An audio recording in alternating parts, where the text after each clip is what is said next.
One of the first commands that God gave to Adam and Eve was to be fruitful and multiply and fill the earth and subdue it. And God was so pleased with what he had made, he wanted more people just like Adam and Eve. But as you come to Genesis 6 and Genesis 9, the flooding at the time of Noah, you find that the earth was full of people. But it wasn't full of the kind of people God was looking for, because the Bible says that when God looked throughout the world, every inclination of man was evil all the time continually. And when God looked for a righteous man, he found only one man by the name of Noah.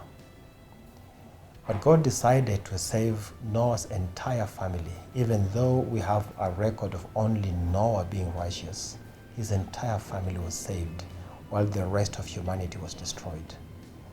And you read in Genesis 9, God giving Noah and his family the exact same command he had given to Adam and Eve, to be fruitful and to multiply.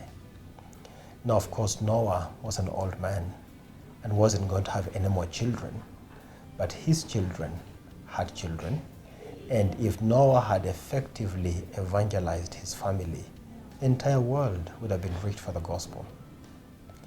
So when God spoke to Adam and Eve, the first family, he wanted them to multiply in righteousness. When he spoke to Noah and his family, he wanted Noah to multiply his righteousness. I've been making some observations. When you interview a group of Christians, say 100 Christians, you'll find that maybe one or two came to Christ through a big crusade. You might find 3 or 4 who came to Christ through a radio or television evangelist. You might find 10 to 15 that came to Christ in response to a church altar call.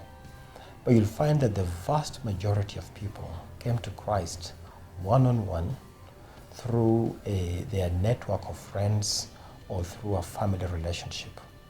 And I've wondered why we have not exploited this very successful avenue of advancing the gospel.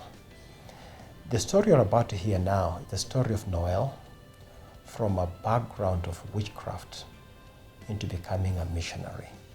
Listen carefully as he narrates his background and narrates how Christ captured him and how he was transferred from the kingdom of darkness to the kingdom of light, and how one by one 11 siblings came to Christ from a background of witchcraft to being missional in their living. Noel, tell us a bit about yourself, your background. What was growing up like? Yeah, I'm Noel Awar, one of 11 children. I'm the third born, and we attended a local Seventh-day Adventist church. My mom was very, very, very religious. Took us there every Saturday. Dad never really attended church, and I really enjoyed growing up in Eldoret. It was a beautiful place. We loved we had large grounds to play. We went to a local primary school. We actually used to walk to school. It was about 10 kilometers to and fro. So we'd leave very early in the morning, walk to school with my brothers especially. My grandmother was Catholic, but also a witch doctor. She, as I understand, she was the chief witch of the village. She used to do weird stuff. I remember one time I had a stomach ache, and she came with a horn. You know those cow horns? And she sucked a rotten fish from my stomach. That was just the most weirdest thing I've ever seen. I was about 6 years old, so you can imagine a 6-year-old boy seeing this rotten fish coming out of the stomach. I don't even know how that happened, but it did. So that's my dad's mom. And they also attended the local Catholic church.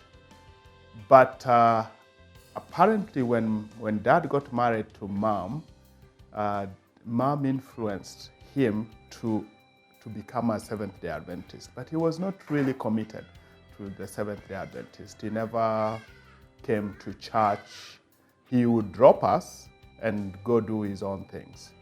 But what I remember is that on certain occasions, he would bring a witch doctor at home and do bad stuff. I remember the day before I sat my standard 7 exams. We used to call them CPE in those days, Certificate of Primary Education.